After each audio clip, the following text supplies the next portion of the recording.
You are now playing the iconic role of Tinkerbell in Peter Pan and Wendy. Girl, like, so when you're doing it, like, you know, Tinkerbell flies all over the place. What was it like flying, like Tinkerbell? I don't know if the camera's good. It was kind of like this. It was kind of like, really?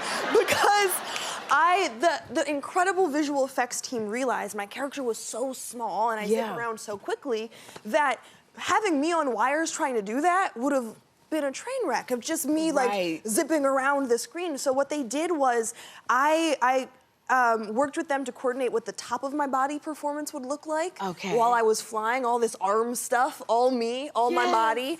But then my little feet were them. And so I'd have to say it made it even more magical because after spending weeks filming, you know, I still didn't get a good idea of just how cool it was gonna be on screen until I sat down to watch the movie for the first time. So I actually kind of liked the element of surprise. I knew what I was gonna look like, but it was just a whole other thing actually seeing me zip around with my wings. Yes, and just being so small in their hands looking. And it's just so exciting because you are the first person of color to play Tinkerbell. Yes. And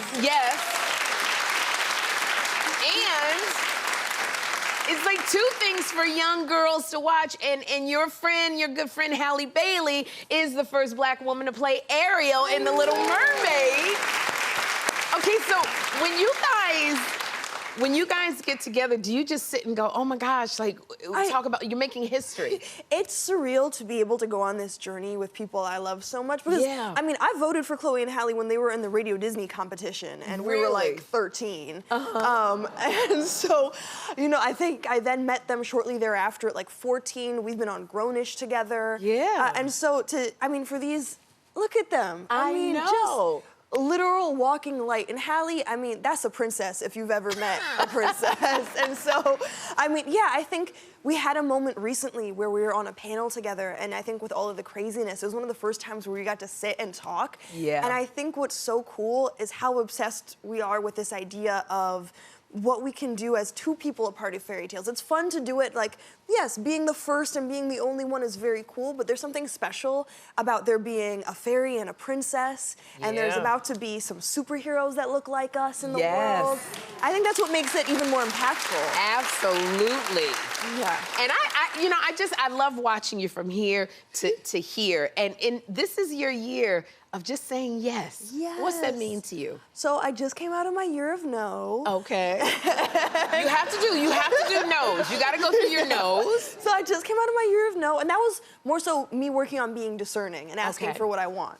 But my year of yes, it's particularly my year of hard yes. Because I'm grateful to be in a space where I have opportunities coming my way, but I realized I wasn't focusing on what was fulfilling. And so the one thing my mama helped me do is literally anytime I have an experience I love start to finish, we write it down. We try and figure out what was it about this experience? What was it about this thing so that we can recreate that? And so it's ranged from like the color yellow, which you look fabulous, by the way. Thank you, mama.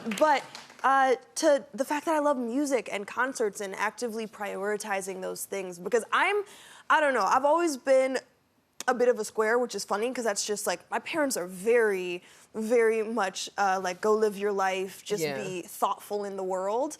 But I was that person that could talk myself out of anything for myself. Like for the sake of being more responsible. Like I was the one that sat in and pulled all-nighters to do homework and didn't go out. So how did you like get out of that? It's by figuring out what I like. Because I was like, on the flip side, I'm also not a partier. I've sat there and been like, this is just not my cup of tea. But a good concert, a good time with friends, I think by actually getting specific about what I've loved and what I've resonated with, I think it's made me more excited to be like, oh, there's so much life to live. Yes.